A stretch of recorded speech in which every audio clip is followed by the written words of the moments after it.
tell us your story. We lent you a camera. Check it out, look. New shooter. We air it. It's unfiltered. Can't make this stuff up. I wasn't recording any of that. Hi, I'm Allison Stewart, and this is MTV News Unfiltered Special Authority Sucks Week.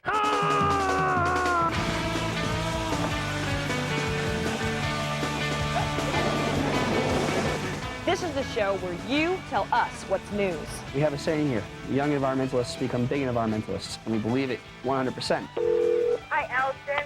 I want to tape how Party of Five comes and takes over my school. It really makes my life like a living hell. First, the camera. We lend you the camera. I'm gonna teach you a little bit about it. What does that little flashing thing mean? You shoot the story. Okay, we screwed this up a couple of times, so we'll try it again. And we air it unfiltered. I'm in charge now. Are you ready? Today, in honor of Authority Sucks Week, we'll drag race in Iowa, deface public property, How the hell did you get your paint today? Oh, you know, 5-finger discount. and wash an illegal ferret. Better than washing a dog or a cat. But first, the three most feared letters for high school students, SAT. All right, you guys. Remember to write A, B, C, D next to each of your quantitative comparison questions. Peter? Take a deep breath. The SAT is a standardized test called the Scholastic Aptitude Test that basically tries to measure your intelligence. You have 30 minutes to begin. Yeah, right. This is a test of intelligence, my ass. Now. I'm a student at UC Riverside and a teacher for the Princeton Review. I took the test. He took the test. You took the test. We've all taken this test. Anybody who wants to go to college has to take this test. What I do is teach high school students how to beat the SAT. I see these kids panicking and sweating when I sit down in front of them. And these are kids who get 4.0s, 3.6s in school, and yet they take this test and they max out at 1,000. I mean, these aren't kids that are stupid. My grades are good, but I don't know how I'm gonna do on the SATs, and that might prevent me from getting into a good college. I basically think that there's way too much weight put on, you know, how you score and stuff. There's way too much pressure put upon it on just one single test. Today's really important because today we're learning the first real technique on how to beat this test. It's really tough to judge a kid by this one test. It takes 4 hours to do, and it's supposed to be all-inclusive, and yet it's one test that seems to be biased. You've got people taking the test who don't have the same experiences as those people who are writing the test. How many of you have ever been to a podiatrist? How many of you have enough money to go to a podiatrist? Here's another one. All you guys in the Midwest will know what the hell we're talking about here. Anybody in a city, what's a silo? So do you think it's biased against somebody? Yeah, I think it's more of how you're raised and the things you learned growing up. There's like boating questions and stuff that a lot of people wouldn't understand that have to do with yachting and stuff. For those of you out there who don't write music, what the hell's a score? Isn't it supposed to be the count for a game? Who knows? These are just a couple of questions that may seem biased on this test. I think they are, but then again, everybody's got their own opinion. I hated the test when I took it. That everybody out there may hate the test when they have to take it. But you got to remember there's a way to beat it. Go see one of the testing companies, whether it be Kaplan, whether it be Prep Masters, whether it be Test Masters, anybody. You have never, ever seen a test like this before unless you prep for it. All right, 10 seconds. In some cases, you don't even have to take the test. There are 235 universities across the United States that don't use it for their entrance examination. And pencils down. But if you do have to take the test, take a prep class. Do something. Fight against the test because it's unfair. Remember, school is your future. And if this is the one way you can go on to future times in school, take the test and do well. Prep for it or fight it. Find a school that doesn't use it. What do you really think of this test? Remember, fight the test. Now, in tomorrow's show, Jake will give you some tips on how to actually beat the SAT. So check it out. Me and my buddies publish a graffiti magazine. Graffiti is art. Peace. This story comes from Jose Quiroz, who wanted to take an unfiltered camera to show us there's a difference between defacing property and urban art. Most people, they think that graffiti is vandalism and all that. Graffiti, to me, is an expression. I think it's a beautiful art. Yeah, I'm gonna bust that for you guys right now. My name is Jose Quiroz. I'm from Hayward, California, and I'm publisher of Nightcrawler's Graffiti Magazine. I decided to start a graffiti magazine over a year ago, taking pictures at all the train stops and walls, freeways, you name it. So what we do is grab our pictures, mix them up, evenly, make it look really, really nice. Most graffiti writers nowadays like freight trains. It's the biggest graffiti movement right now. Do your piece on a freight train, it's gonna go all across the country. We're working on issue number 7. Right now it is black and white, but we are hoping to take it color. Nightcrawlers in the house. There's different forms of graffiti. There's your regular tags, which is somebody who just scrawls their names on the wall. You could do a piece and you go back the next day and it's just straight scribbled on. Yep. I mean, there's no respect, man. None. Graffiti's all about respect. And as far as graffiti rules, you're not supposed to write on people's property, like homes, fences. It's really for the streets, like freeway walls, and when people get pissed off because somebody's writing on their fence or something, us real writers get mad also because they shouldn't be doing that. Those are what we call toys. The kids that have no respect and that know absolutely nothing about graffiti. Then you got your bombers, which are the people that go and do 2-color bubble letter type stuff just to get their name out. That's a newcomer. He's coming up in the ranks now. And then you got your piecers that take time and do your stuff like this. So what's your favorite type of paint to use? Krylon. How the hell did you get your paint today? Oh, 5-finger discount. Graffiti is illegal. You guys got a DNA? But it's a beautiful crime. You ever got caught?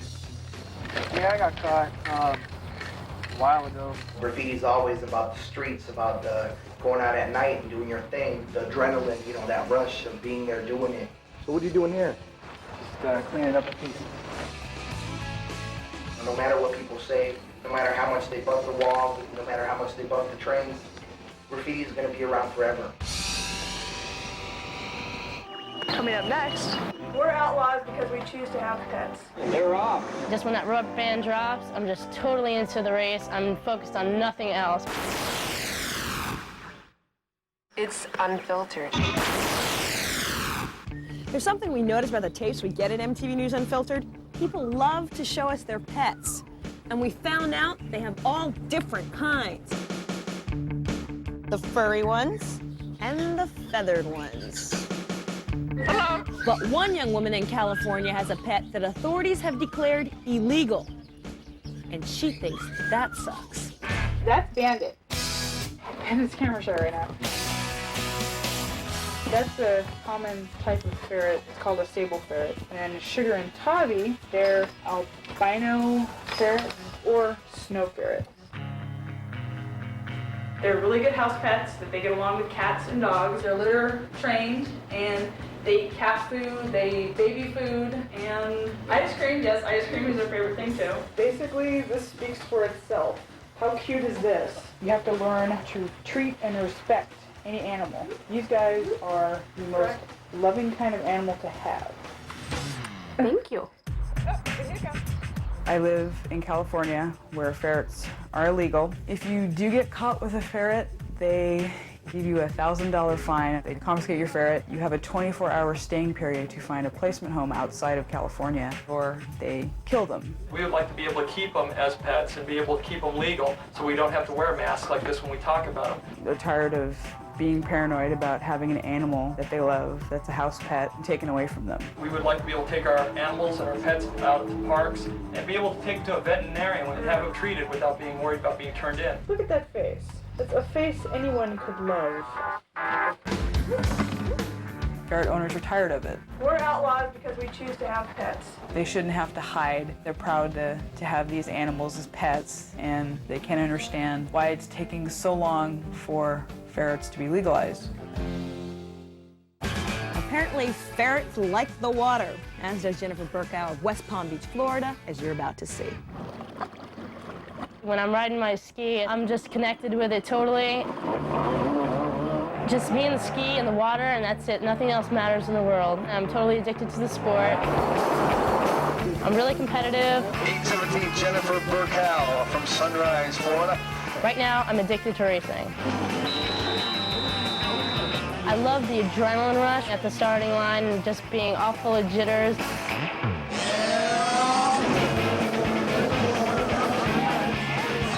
Just when that rubber band drops, I'm just totally into the race. I'm focused on nothing else. Followed by Jennifer Burkow in second place. Thinking I gotta beat whoever I'm racing against, and there's no feeling like the competition of that. That looks like Jennifer Burkow. I won! Look at that! These are some of my trophies that I've accumulated. Basically, there's 3 different types of competition. There's closed course racing, which is 5 to 10 laps around a buoy course. Then there's slalom. The clock is cleared. It's a timed competition. Good speed down the back straightaway. Can he handle it going into these double reds? Yes. And he's going to post a pretty good time here, 43.98. Then you have freestyle competition. Watch this! Which is totally different. Showtime! Double high hops and goes inverted aerial 180. Submarine drives out. Watch curve 360. 1 aerial barrel roll. There are many pros out there. Basically, our lives revolve around watercraft. We all wear helmets and protective gear. I'm real concerned with safety. I want everybody to be safe, and I want the sport to grow. In the last couple of years, it's been getting harder and harder for jet skiers to find a place to practice. It used to be our favorite riding spot, but we can't ride here anymore. A lot of people go out there and they ride recreationally. They're not really thinking about safety. They're out there thinking about having a great time. Every time we turn around, they're closing another lake or another area because somebody either got hurt or has been abusing laws. So they have no experience out here, and then they have to interact with the other vessels. Currently, in the state of Florida, you don't need a license to ride a watercraft. I really believe that you should have some sort of formal training before you can do that. You need to know the rules of the water. Some of the things I might do may look radical, but I've been practicing for a long time. Be aware that when you're moving 40 or 50 miles an hour in an object and you hit something, it's gonna seriously injure you. Try to stay away from each other, keep your distance. If you lose control, it's all over, and your life is not worth taking for that one little second of fun. Another sport making waves, this time right here on land, comes from Warrensville, Illinois. It's called freestyle walking. Dude, that's perfect. Hey, my name is Brian Kennedy. I'm a co-creator of freestyle walking. Me and Brian, we pioneered the sport. 4 years ago, when I was really bored, just had nothing to do, was to start messing around, jumping off walls and stuff. Since then, it's kind of evolved. Freestyle walking not only incorporates some skills that are used in skateboarding, rollerblading, etc. It also, does a lot of stuff that we've made up on our own. We make up moves like 360 foot grab, flying turtle kick, scissor kick, the 2-step twist and shout is one of our moves. Dumpster tricks. What do you think about freestyle walking? I think it's great. I think it's one of the most creative things I've seen around in a while. I think it's a dangerous sport. Yeah, we come across a lot of problems. We fall. Fall some more. We fall. You really fall. It's not something that you're born with, it's something that you have to practice. If it's a couple kids and they have to practice and they're totally skilled, then I see there's no problem with it. It's come from a lot of hard work I've acquired in this town. Okay, freestyle walking crowd here. Knock it off me, stop. T-shirts, tell us we can't freestyle walk. What I saw was a couple of goofballs running up and jumping up against a wall. I don't think people should engage in freestyle walking. It should be banned everywhere. We freestyle walk anywhere we can for as long as we can. As long as we don't get busted. Freestyle walk? No. I told you guys already about that the other day. You're gone. Come on, you're coming into the What? No, right now. you're still walking. No. You guys are nuts. You can't do that kind of stuff here. Hey, you get that camera off of me. That's what's great about freestyle walking. It gives the freestyle walker more freedom to do whatever they want. There's no rules to freestyle walking. Just the main rule is just do whatever you want to do. next on Unfiltered. What I do here all day, basically it's nothing. There ain't really much to do around here, but get wasted. So, this sucks. It's Unfiltered. We get a ton of calls from high school students with a wide range of stories. I called MTV because our school dances suck. What really pisses me off is people's perception of cheerleading as a sport. The first thing that comes to people's minds is ditzy, airhead, and that makes me so angry. Hi, I live in Albuquerque, New Mexico. I want to do a story on a stupid no-hugging rule at my school. But we heard from one high school student whose story is far more serious than the SAT or PDA. Hi, my name's Kate Hewitt. I'm 15 years old. I live in San Diego, California. I'm a sophomore at West Hills High School, and I have cancer. I have cancer. I have cancer. You know how weird that sounds? Hodgkin's disease. It sounds so bad. It's not, though. It's curable. Hodgkin's disease is a disease that affects your lymph node systems. Your lymph nodes are right here, they're right here, they're right here. They're all down the middle of you. One of them just decided to grow a little flower. Just decided to bloom and say, hello, I'm going to grow a tumor here. If you ever want to have cancer, this is the one to get. I'm one of the luckiest ones there is. But I still have to go through this. Kate Hewitt? Yep, that's me. I receive chemo every 2 weeks, but every single time I walk in there, I get nauseous. Ew. It is. Ew. That, ladies and gentlemen, is a PICC line. It's where they screw me up to the IV. There are basically 8 different chemicals that they pump into my system. They basically target and kill any cancer cells, and the cycle takes 6 to 8 months. Aw, man. To me, every single thing in chemo has a distinct taste, odor, sight. The color blue of the woman will make me cringe. I want to go to sleep. I don't want to look at my Adrian Meister. That is the red stuff. I hate that stuff. It gets just spiky. And it kind of sucks through your tongue, and it's like, and that stuff makes me gag. My biggest fear the entire time was losing my hair. My hair is supposed to be gone by now. It shouldn't have been my biggest fear. I was so afraid to tell people in the very beginning, especially guys who came up to me, because what were they going to say, man? Oh, you have cancer. Cool. You're not going to die. Good. I'll see ya later. When you're telling your friend what happened that day or what happened during chemo, just a friend who's not gone through it, they just go, oh, really? But the kids who've gone through it, they know. I go to a cancer teens group, SOMFAP. This is cute, you'll like this. Some of my best friends are bald. All of them there have had cancer one time or another in our lives. We're all teenagers and we all have something in common. Sometimes I don't know how to act or what to be or how to act around people my age. I don't feel like the oddball anymore. Hey, Ryan. Ryan's kind of excited to become a baseball star. You know, y'all have a bond. Y'all have something, you know, oh yeah, oh man, I know that doctor sucks. How long did it take for your hair to fall out? I know this is like a sore subject, kind of, but why is it a big deal, do you think, to people? It's because most people have hair. People have got the good end of chemo treatments. I've pretty much had the bad end. I feel bad sometimes because I'm so lucky. There's a lot of people in there who are not as lucky as I am. I'm 5 months into my treatment and they can't find my tumor with an x-ray anymore. That's lucky. I got really close to dying, and when that happened, it was like a wake-up call. Before that, I wasn't going anywhere. I was really depressed inside, and actually, the cancer made me more alive. And now that I know that I'm gonna live from cancer, I do everything I possibly freaking can.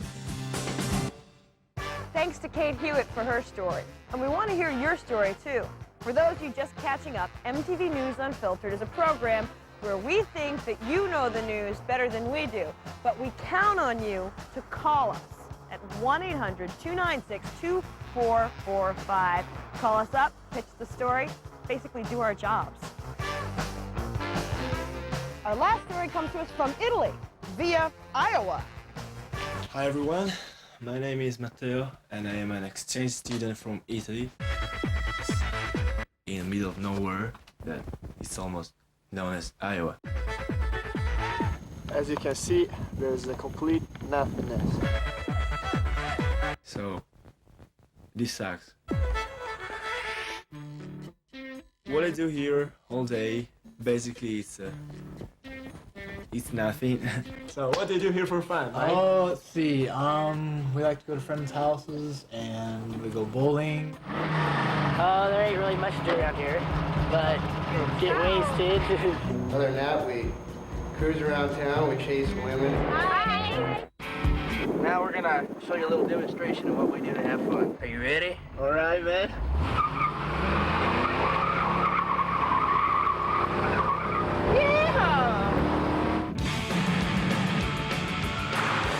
Well, I really don't get this car thing.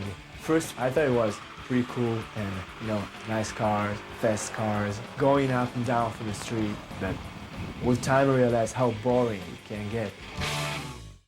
It's really easy to fall down in a big, incredible boredom that is gonna kill you. If we get bored, we can always play chicken. They're nice guys, and I can't even blame them, because if I would be in this situation for my whole life, probably I would be like them.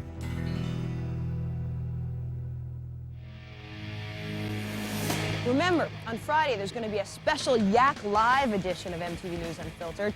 And here's a glimpse of tomorrow's show as our special Authority Sucks Week continues. My name is Dave Warner. I'm 24 years old. I have an excellent driving record, and I cannot rent a car. Today I'm going to teach you some techniques on actually how to beat the SAT. I'm a photojournalist, and I try to travel to exotic places. I live in Clay County, Kentucky, and really the only thing to do is cockfighting.